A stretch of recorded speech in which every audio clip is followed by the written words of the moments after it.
कैसे हैं आप सब। आप सभी का आपके अपने YouTube channel sociology with Sangeeta में मैं संगीता स्वागत करती हूं। और इस चैनल के माध्यम से आप लोगों को सोशियोलॉजी के एग्जाम के रिलेटेड टॉपिक को कवर करवाए जाते हैं। और अभी हम लोग का जो सिलेबस चल रहा है इसमें हम लोग यूजीसी नेट, राजस्थान सेट और यूपी पीजीटी का जो सिलेबस है उसे अल्टरनेट दे करके topic wise unit wise cover करें। तो उसी सीरीज को आगे बढ़ाते हुए आज हम लोग देखेंगे क्लाउड लेवी स्ट्रॉस जी की थ्योरी को, उनके लिखे गए बुक्स को कि उन्होंने समाजशास्त्र के क्षेत्र में अपने कौन कौन से महत्वपूर्ण योगदान दिए हैं और उनके इम्पोर्टेंस जो थ्योरीज है उसको हम लोग पूरा अच्छे प्रकार से इजी वे में समझेंगे।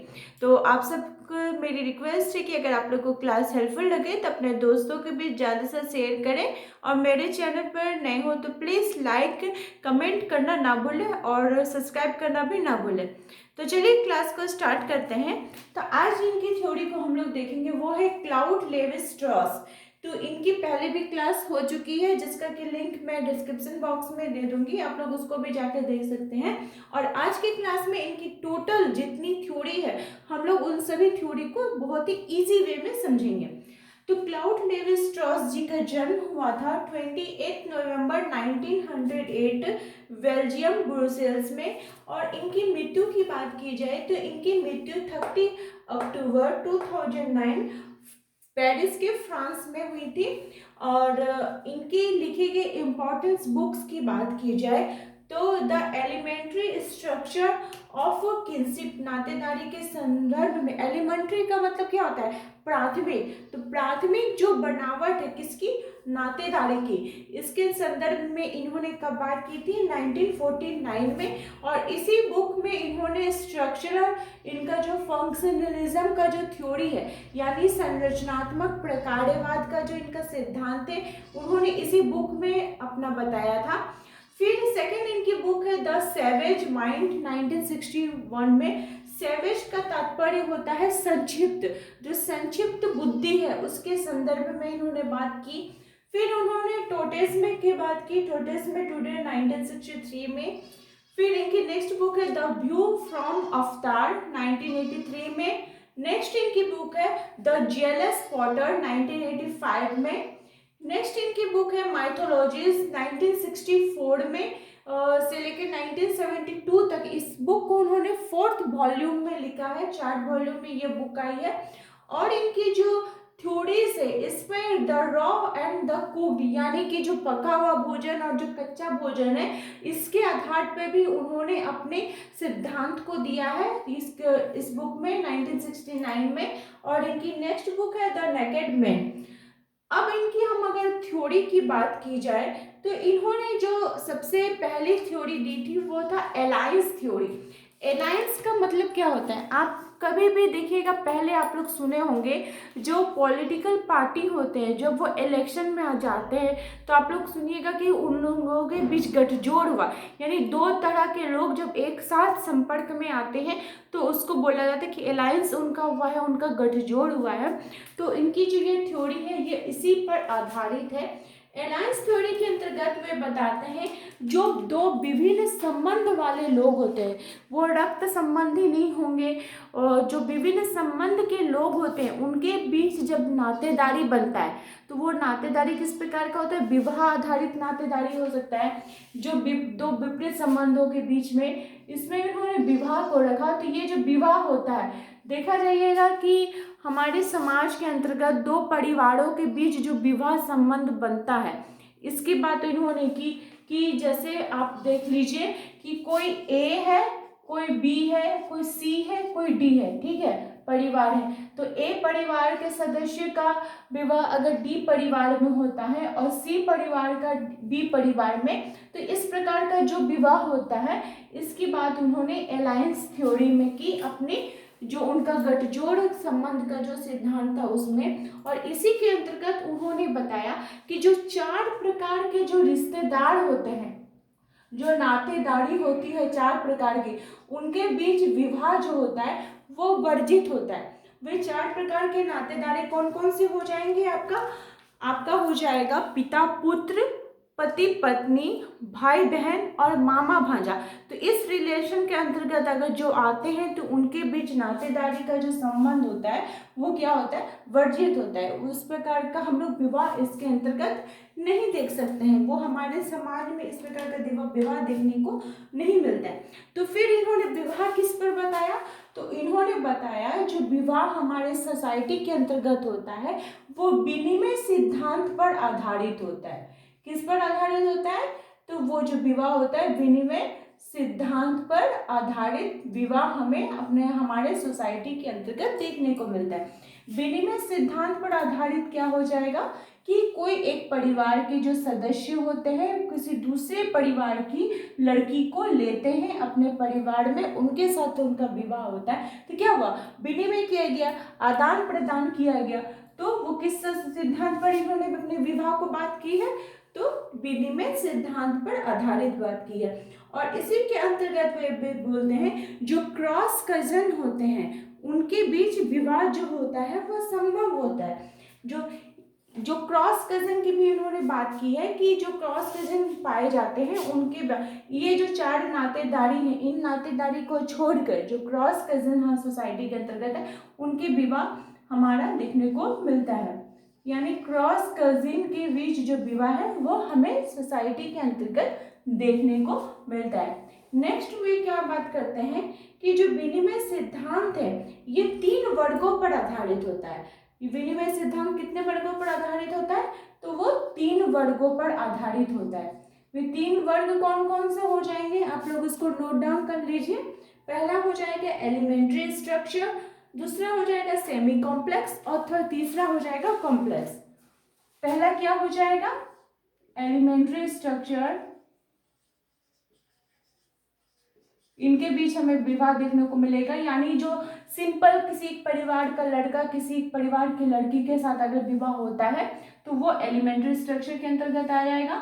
फिर आ जाएगा सेमी कॉम्प्लेक्स, यानी इस प्रकार के परिवार में थोड़ा सा आपको कॉम्प्लेक्स देखने को मिलेगा। मान लीजिए कि जैसे ये ए बी और सी डी जो परिवार हैं और यहाँ पे कोई एक हो जाएगा ई एफ परिवार आपको देखने को मिलेगा। तो इसका जो विवाह है इस परिवार में हुआ, यहाँ की लड़की इस परिवार में आई, यहाँ का फिर इस परिवार में आया, फिर इस परिवार, तो इस प्रकार का जो थोड़ा पेचीदा देखने को मिलेगा वो किस में मिलेगा, सेमी कॉम्प्लेक्स में। और तीसरा हो जाएगा कॉम्प्लेक्स, यानी ये पूरी तरह से पेचीदा होता है। ये किसी देखिएगा हमारे सोसाइटी के अंतर्गत भी हमारा जो मैरिज सिस्टम है या हमारे जो रिलेशन है, देखिएगा कहीं भी आप जाइएगा तो किसी ना किसी को कोई रिश्तेदार निकल के सामने आ ही जाता है। तो ये जो कॉम्प्लेक्स सिस्टम है इसकी बात कौन करते हैं, तो क्लाउड लेवी स्ट्रॉस जी करते हैं। तो ये था इनका अलायंस थ्योरी। फिर नेक्स्ट इन्होंने जिस थ्योरी की बात की है वो क्या है, स्ट्रक्चरल फंक्शनिज्म। इतना तक तो आप लोग को अच्छे प्रकार से समझ में आ गया। फिर नेक्स्ट उन्होंने कौन सी बात की, स्ट्रक्चर फंक्शनलिज्म यानी संरचनात्मक प्रकार्यवाद। इसका हिंदी क्या होता है, संरचनात्मक प्रकार्यवाद। संरचनात्मक प्रकार्यवाद का सिद्धांत इनका है, तो क्लाउड लेवी स्ट्रॉस जी का सिद्धांत है। एक चीज और आप लोग याद रखिएगा कि अगर आपसे क्वेश्चन पूछा जाए कि संरचनावाद के जनक किन्हें बोला गया है, तो क्लाउड लेवी स्ट्रॉस जी को संरचनावाद का जनक माना जाता है।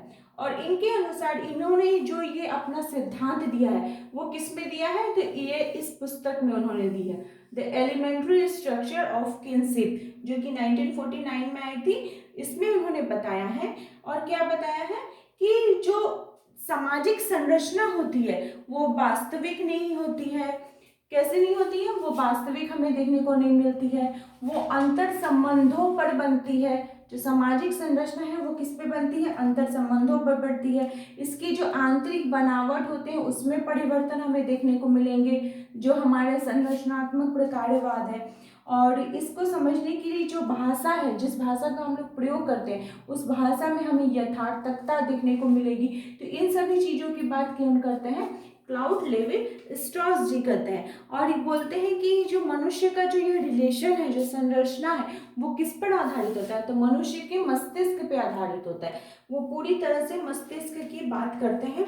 और इसी के अंतर्गत फिर वो टोटमवाद की भी बात करते हैं कि देखिए कि बहुत सारे ऐसे सोसाइटी होते हैं। टोटमवाद का मतलब क्या हुआ कि बहुत सारे ऐसे सोसाइटी होते हैं कि कोई एक पेड़ को, कोई पशु को, कोई जंतु को, कोई जानवर को वो लोग अपना भगवान मानते हैं, और उस समूह के, उस सदस्य के जो लोग होते हैं वो उस चीज को जब पूजा करते हैं तो बोला जाता है कि वो एक ही टोटम के अंतर्गत आएंगे।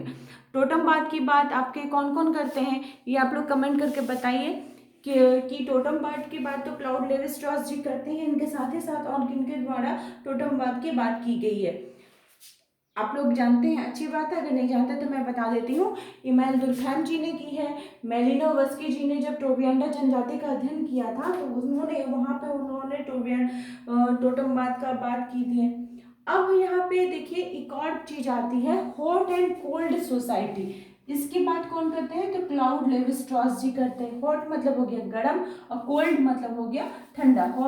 गर्म और ठंडे सोसाइटी की बात कौन करते हैं तो आपके क्लाउड लेवी स्ट्रॉस जी करते हैं। यहाँ पे मैं लिख रही हूँ हॉट एंड कोल्ड सोसाइटी की बात किनके द्वारा की गई है, क्लाउड लेवी स्ट्रॉस जी के द्वारा की गई है। इनकी एक थ्योरी है। इसके अंतर्गत वे क्या बताते हैं कि जो हॉट मतलब क्या होता है गर्म, कोल्ड मतलब ठंडा। तो बोल रहे हैं कि जो प्राचीन हमारा समाज था, जो आदिम समाज था, वो कोल्ड सोसाइटी के अंतर्गत आता है। जो हमारा आदिम समाज है वो कोल्ड सोसाइटी के अंतर्गत आता है, और हॉट सोसाइटी के अंतर्गत हमारा जो आधुनिक समाज है वो आता है। ऐसा उन्होंने क्यों बात की है, क्योंकि देखिएगा कि पहले का जो नियम था, जीवन जीने का तरीका था, वो सब बहुत ही इजी था। कोई वस्तु किसी से कोई लेता था तो उसके बदले दूसरे वस्तु का दान कर देता था।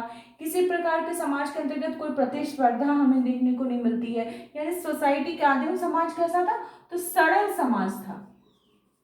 और जो आधुनिक समाज है इसमें नित नए आपको प्रतियोगिता हमें देखने को मिलते हैं, तो ये बोला जा सकता है कि ये एक जटिल समाज है।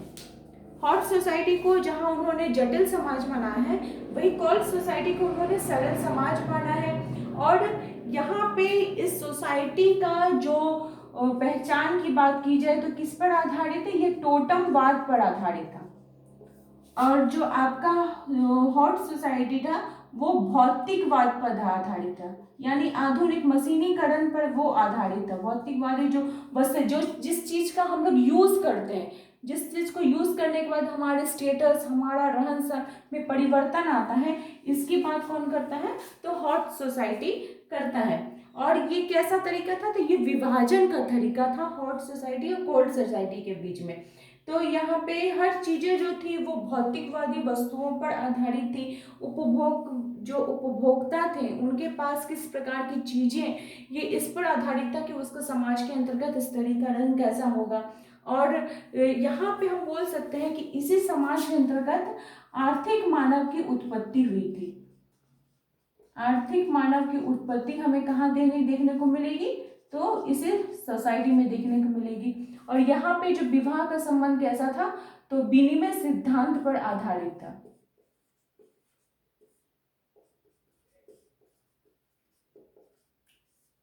ये बहुत ही अच्छा पॉइंट है और इससे रिलेटेड क्वेश्चंस आपको एग्जाम में देखने को मिलेंगे, तो इसको आप लोग एक बार जरूर इसको नोट डाउन कर लीजिएगा और अच्छे प्रकार से समझिएगा। और जो क्लाउड लेवी स्ट्रॉस जी थे वो मार्क्सवादी विचारधारा से भी बहुत ही ज़्यादा प्रभावित थे।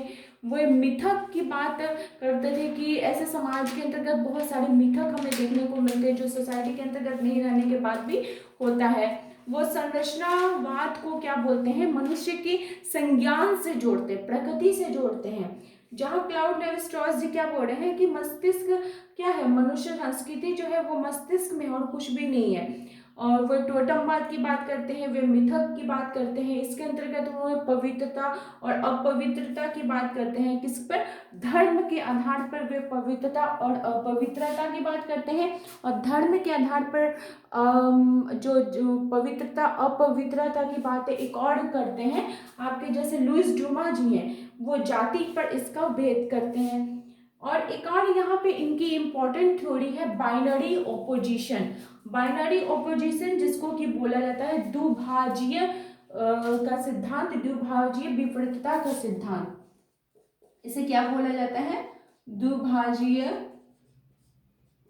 विपरीतता का सिद्धांत बोला जाता है। इसके अंतर्गत वे क्या बताते हैं क्लाउड लेवी-स्ट्रॉस जी? वे बताते हैं कि जो हम लोग का मस्तिष्क, हमारा जो संज्ञान है वो किस पर आधारित होगा।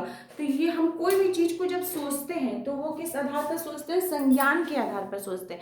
कैसे सोचते हैं? कि अगर हम लोग को जानना होगा कि जन्म क्या है, तो जन्म को जानने के लिए हमें मरण को जानना आवश्यक हो जाएगा। हम अगर दिन की बात जानना चाहते हैं कि दिन किसे बोला जा रहा है, तो हमें रात का अर्थ समझना पड़ेगा। अगर हम नारी को समझ रहे हैं तो पुरुष का अर्थ हमें समझना पड़ेगा। अर्थात क्लाउड लेवी-स्ट्रॉस जी के द्वारा हम कोई भी चीज को तभी समझ सकते हैं जब उसका विपरीत अर्थ हमें पता हो, तो हमें उस शब्द की, उस वस्तु के बारे में अच्छे प्रकार से जानकारी हासिल हो जाएगी। तो बाइनरी ऑपोजिशन की बात कौन करते हैं? Cloud levy-straws. Hot society, cold society की बात कौन करते हैं? Cloud levy-straws. स्ट्रक्चर फंक्शनलिज्म की बात कौन करते हैं? Cloud levy-straws. और अलायंस थ्योरी की बात कौन करते हैं? Cloud levy-straws. तो ये इनकी 4 थ्योरी है। इनसे रिलेटेड क्वेश्चंस आपको एग्जाम में पूछे जाएंगे और मेरी ये पूरी आशा है कि आपको मेरे द्वारा बताया गया इजी वे में बहुत अच्छी प्रकार से समझ में आ गया होगा। और हम लोग का मेन फोकस क्या है कि अपने एग्जाम को क्लियर करना। अभी तो हम लोग कोई बुक को लिखने के लिए नहीं बैठेंगे ना, मेन हमारा एम है कि हम कैसे अपने एग्जाम को क्लियर करें। तो इसलिए कोशिश मेरी यही रहती है कि आप लोगों तक उन चीज़ों को मैं इजी वे में डिलीवर कर सकूँ जो कि आपके एग्जाम के लिए हेल्पफुल हो। तो इसी प्रकार से मेरे चैनल के साथ बने रहिए के लिए आप सभी का थैंक यू।